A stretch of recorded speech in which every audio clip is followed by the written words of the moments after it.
नमस्कार, मैं राकेश परमार और आप देख रहे हैं महत्वपूर्ण मुद्दा। मित्रों, महत्वपूर्ण मुद्दे में तो आज का महत्वपूर्ण मुद्दा यह है कि भारत के 9 समुराइयों ने विदेश में जाने के लिए अपनी अपनी बैग पैक कर लिए हैं और वो कल अलग अलग नेताओं के नेतृत्व में अलग अलग देशों की दौरा करेंगे। और विदेश मंत्री द्वारा ब्रीफ प्राप्त करने के बाद वो बिल्कुल अपडेट हो गए होंगे कि उनको क्या कहना है, उनका रोल क्या है। भारत के विदेश सचिव ने आज पूरी ब्रीफिंग की और उनको डिटेल पॉइंट बाय पॉइंट बताया। हमारे सर्वदलीय सांसदों के कुछ संशय थे, कुछ प्रश्न थे, उन्होंने उसको पूछा, विदेश सचिव ने उसका समाधान दिया, उसका आंसर दिया। मतलब अब किसी तरह का कोई संशय इन सदस्यों के पास नहीं है जो विदेश में भारत की बात रखने, पाकिस्तान को नंगा करने और आतंकवाद के प्रति पाकिस्तान और पाकिस्तान प्रेमियों को एक्सपोज करने में कारगर साबित होगा। यह अत्यंत महत्वपूर्ण है और इसके लिए भारत सरकार, विदेश मंत्रालय और इस बात को बताने वाले बधाई के पात्र हैं।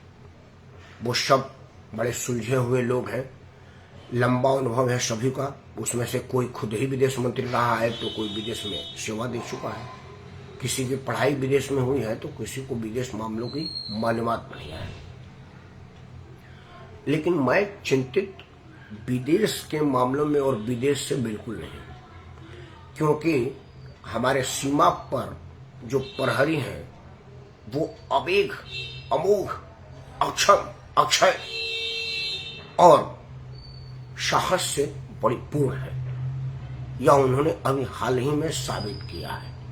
चीन तुर्की दोनों लड़ रहा था पाकिस्तान के कंधे पर बंदूक रख करके, मतलब उनका हथियार लड़ रहे थे, लेकिन वो भारत के सीमा को चूम नहीं पाए, छू नहीं पाए, उसके पहले धराशायी हो गए। अगर वो बाउंड्री पार करके आते इसी तरह से धराशायी होते, क्योंकि सीमा प्रहरी वहां पर ईमानदारी से बंदूक लिए तैनात खड़े हैं। तो मैं विदेश और विदेशी आक्रमण से बिल्कुल चिंतित नहीं हूं। मैं चिंतित हूं देश के अंदर वाले आक्रमणकारियों से, और यह बड़ा मुश्किल टास्क है। इनको पहचानना अत्यंत ही मुश्किल और जटिल है। हालांकि इसमें से कई ऐसे हैं जो अपने वक्तव्यों से, अपने कथनों से, अपने कृत्यों से, अपने कुकृत्यों से, अपने कर्मों और कुकर्मों से समय समय पर अपना परिचय देते रहते हैं। लेकिन हमारे देश में उदारवाद के वजह से, खुलापन होने के वजह से इनको कहा जाता है कि अभिव्यक्ति की आजादी है और वो उसका इस्तेमाल करके बकवास कर रहे हैं। इनको करने तो कानून में उनको छूट है और कानून का वही लाभ लेकर के वो अपना बौद्धिक आतंकवाद खुलेआम इस देश में मचाते हैं। कुछ ऐसे हैं जो छुपे रुस्तम होते हैं, जैसे ये अभी 4-5 लोग पकड़े गए हैं। इनको चिन्हित करना और समझना बड़ा मुश्किल काम है। मेरा फोकस आज इन्हीं लोगों पर है। मैं 2-3 चीजों को जान करके बड़ा परेशानी में आ जाता हूं। मैं भी 2012 से, जब से फेसबुक पर फेसबुक लाइव का प्रोविजन फेसबुक ने दिया, तब से मैं फेसबुक पर सक्रिय हूं और रोज रात के 10 बजे अपने बुद्धि, हिम्मत और समझ के अनुसार महत्वपूर्ण मुद्दा आपके सामने रखता हूं और आपका आशीर्वाद मांगता हूं। उसके बाद उस वीडियो को अपने YouTube चैनल पर अपलोड कर देता हूं। लेकिन अभी भी हमारी रीच कुछ है, सब्सक्राइबर भी बहुत कम है। लेकिन मैं देखता हूं कि कोई आदमी 4 दिन पहले चैनल बनाया और 4 लाख सब्सक्राइबर पा गया, 5-5 लाख व्यूअर्स पा गया। यह कैसे होता है? साजिश है या कोई ऐसी संस्थाएं इसके पीछे काम कर रही हैं जो भारत विरोध अपना भरपूर समर्थन दे रही हैं, अपना सहयोग दे रही हैं। वो एक टूल किट के माध्यम से इसका मदद कर रही हैं, क्योंकि आखिर कोई आदमी लगातार 10 साल 12 साल से बिना रुके अपनी बात को महत्वपूर्ण बना करके आपके सामने रख रहा है। ना तो उसके सब्सक्राइबर बढ़ रहे, ना व्यूअर्स बढ़ रहे हैं। और इन लोगों के लाखों लाख कैसे हो गए? क्योंकि समाचार पर नाम आ गया है ज्योति मल्होत्रा का, तो मैं उसी का उदाहरण आपको देता हूं। मैं ज्योति मल्होत्रा को इसके पहले कभी नहीं देखा सुना जाना। हालांकि 2,28,000 फेसबुक पर और इसी के आसपास यूट्यूब पर और इंस्टाग्राम पर उसके फॉलोअर हैं। हालांकि उनमें से मैं नहीं। लेकिन अब जब समाचार चैनलों पर उसके विषय में बताया गया और उसके वीडियो दिखाए गए तो उसमें तो कुछ था ही नहीं। वैसे तो मैं अभी कल लखनऊ में था तो बताया कि भाई जुरासिस पार्क में आया हूं, उसका लाइव पर भी था और उसमें भी था। लेकिन उसके कुछ लोग देखे। मैंने अपने चैनल पर भारत के बड़े बड़े नामी लोगों का इंटरव्यू किया है। अभी हाल ही में मैंने उत्तर प्रदेश के पूर्व डीजीपी आदर्श सुखान सिंह का साक्षात्कार किया है। भारतीय प्रशासनिक सेवा के अधिकारी का साक्षात्कार किया है जो विजिटिंग बाय ड्यूटी में है। लेकिन कुछ लोग उसको देखते हैं। ज्योति मल्होत्रा ने ऐसा क्या लोगों को बताया? ये तो बताया कि मैं ये हूं, मैं पाकिस्तान है और यहाँ का ऐसा समोसा है। तो क्या समोसा देखने के लिए 2.5 लाख लोग सब्सक्राइबर बन सकते हैं? मेरा संदेह इसी तरफ जा रहा है, क्योंकि बाहर के लोग ऐसे लोगों को फंडिंग इसलिए देते हैं कि इनकी सब्सक्राइबर क्षमता लाखों में या करोड़ों में। कई तो ऐसे हैं जो चैनलों से भगा दिए गए हैं या छोड़ दिए हैं। चैनल पर जितना उनको महीने का तनख्वाह मिलता था, यूट्यूब से उनको रोज का मिलता है। जितना समाचार चैनल पर उनको लोग देखते होंगे पूरा, उससे ज्यादा लोग उनको यूट्यूब पर देखते हैं। तो क्या उनके यूट्यूब में सब्सक्राइबर बढ़ाने के लिए कोई इस तरह की एजेंसियां काम करती हैं क्या? जैसे आजकल हर तरह की एजेंसी आ गई है। शादी भी हम लोग करने जा रहे हैं बच्चों के, तो बोलते हैं आप कुंडली और बायोडेटा दीजिए, हम आपके लिए लड़का ढूंढ देंगे। शादी तय हो जाने के बाद कहते हैं कि आप पंडाल का बजट बताइए, हम पंडाल ढूंढ के दे देंगे। तो क्या ऐसा कोई गैंग काम करता है कि आप सिर्फ देशद्रोह के विषय में सोचिए, हम आपको सब्सक्राइबर दे देंगे, देशद्रोहियों की संख्या बढ़ा देंगे, आप देखते रहिए, सुनते रहिए, जानते रहिए। सरकारों को इस पर भी विचार करने की जरूरत है कि आखिर कोई आदमी, जैसे यही ज्योति मल्होत्रा है, एक मामूली आदमी की बेटी थी। हालांकि उसके पिताजी ने कहा है कि हमको पता ही नहीं वो पाकिस्तान कब गए। अब एक लड़की अपने माँ बाप के साथ घर में रह रही है और पाकिस्तान से लगातार संपर्क में है और उसके बाप को पता नहीं है। मतलब साजिश कितना गहरा है समझ लीजिए। तो वो सरकार दिल्ली में जो बैठी है वो कैसे पता लगाएगी? वो जो चंडीगढ़ में बैठी है वो कैसे पता लगाएगी? वो लड़की का कितना ज्यादा मजबूत ट्रेनिंग दिया गया है कि उसका पिता को पता नहीं है वो पाकिस्तान कब हुए।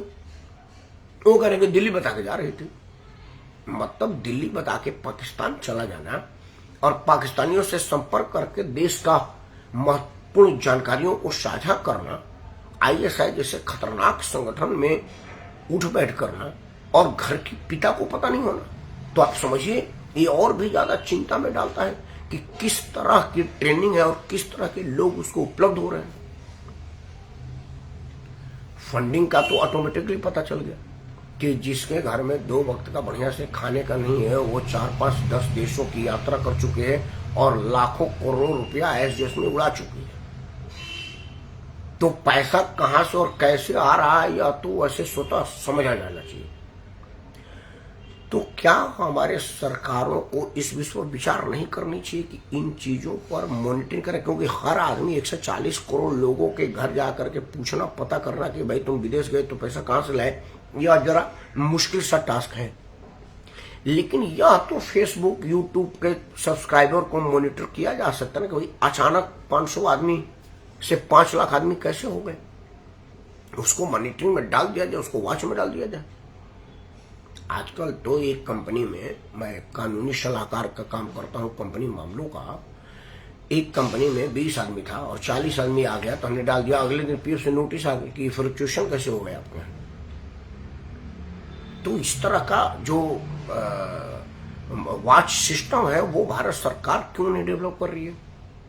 क्योंकि ये तो बड़ा चिंता का विषय नहीं कि भाई जिसके घर खाने का नहीं वो 8 मुल्कों की यात्रा कर चुकी, जिसके यूट्यूब पर कुछ भी कंटेंट नहीं है, ना वो कोई पढ़ाई की बात कर रही है, ना वो शिक्षा की बात कर रही है, ना वो हमारे जैसे राजनीतिक विश्लेषण कर रही है, ना वो हमारे जैसा किसी महत्वपूर्ण मुद्दे की डीपली एक्सप्लेन कर रही है। वो तो सिर्फ कम कपड़े पहन करके आ रहे, तो कम कपड़ा तो यहाँ तो सनी लियोनी बिना कपड़े के यूट्यूब पर उपलब्ध है। फिर आदमी जब यूट्यूब पर ही जाएगा तो सनी लियोनी को क्यों नहीं देखेगा जिसमें बिल्कुल ये सब कुछ है। तो वो आखिर क्या देख रहा है, सरकार को इन सब विषयों पर विचार करना पड़ेगा। कोई आदमी जैसे इसी मुद्दे पर कई लोगों ने मुंह फाड़ा है कि अगर ऐसा ही चलता रहा तो एक कानून बना दीजिए कि बोलने की मनाही है। उनकी भी जांच हो कि उन्हें ये उदारपना कहां से आया कि वो पाकिस्तानी ISI से संपर्क का संबंध आ रहा है और उदारपना का। अगर बोलने के आजादी पर रोका होता तो नेहा राठौर अब तक तो अंदर भी होगी होती, क्योंकि नेहा सिंह राठौर पर तो ज्यादा बकवास करने का इल्जाम है। लेकिन उसको तो देशद्रोह में नहीं बुक किया, उसको तो ISI के एजेंट नहीं बनाएगा। उस पर जो कोई केस बना है वो पर्टिकुलर मामले में बना है जिसमें वो बनता है। बोल बकवास करने में तो आज की तारीख में उसका कोई जवाब नहीं है। तो इन सब चीजों पर विचार करे सरकार। 2-3 पॉइंट मैं दे रहा हूं जो मुझे लग रहा है कि संदेह के घेरे में है। पहला कि घर की माली स्थिति बिल्कुल खराब है और आप रोज रोज विदेश से दौड़े पर है, तो फाइनेंस कहां से आ रहा है, इसकी जांच हो। दूसरा कि आप अभी 2 दिन पहले चैनल लॉन्च किए और 2 लाख सब्सक्राइबर पा गए, बटन दबाने में भी समय लगता है, ऐसा कैसे हो गया। फिर उनके कंटेंट की जांच हो कि वो किस तरह की कंटेंट अपलोड करते हैं, क्या उसमें किसी तरह का देशद्रोह, सरकार का द्रोह जैसा मामला है क्या। और तीसरा है कि आप बोलने की आजादी पर प्रहार नहीं है, लेकिन बोलने को सुनने, देखने, समझने और विश्लेषण करने का तो कानून है कि अगर कोई आदमी बोल रहा है तो उसको विश्लेषण किया जाए कि वो क्या बोल रहा है, किसके लिए बोल रहा है, उसके बोलने की मंशा क्या है। इन 3 चीजों की अगर सरकार मॉनिटर कर ले, विश्लेषण कर ले, तो विश्वास मानिए कि हम अंदर बाहर दोनों तरफ से सुरक्षित हो जाएंगे। बाहर से तो अभी सुरक्षित है, हमारी सेना कर रही है। अंदर से सुरक्षा के लिए हमारी सरकार को सोचना पड़ेगा, हमारे साइबर सेल में काम करने वाले अधिकारी, पदाधिकारी और तकनीशियनों को सोचना पड़ेगा। विज्ञान के क्षेत्र में हमने बड़ी उन्नति की है, उस क्षेत्र का घर के अंदर इस्तेमाल की आवश्यकता है। सरकार ये सुने, समझे और इसमें विचार करे, तभी जाकर के हम अंदर बाहर दोनों तरफ से सुरक्षित होंगे। आज का मुद्दा इतना ही था। आप भी अपने आजू बाजू वाले ऐसे किसी लोगों को अगर जानते, सुनते, समझते हो या उनके किसी कंटेंट को आपको लगता हो कि ये किसी और एंगल की तरफ जा रहा है, तो आप यह जरूर काम करें कि उसके चैनल को सब्सक्राइब किए हो तो हटा लें, उसके वीडियो को फॉलो कर रहे हैं तो फॉलो करना बंद कर दें, और अगर उसको फॉलो कर रहे हैं तो उसको भी फॉलो करना बंद। लाइक, फॉलो और शेयर उसके वीडियो को ना करेंगे तो हतोत्साही तो वो जरूर हो जाएगा। आप अपना काम करिए, मैं आपको जगाने का काम करूंगा और आपसे आशीर्वाद मांगने का कार्य करूंगा। जय हिंद, वंदे मातरम और भारत माता की जय।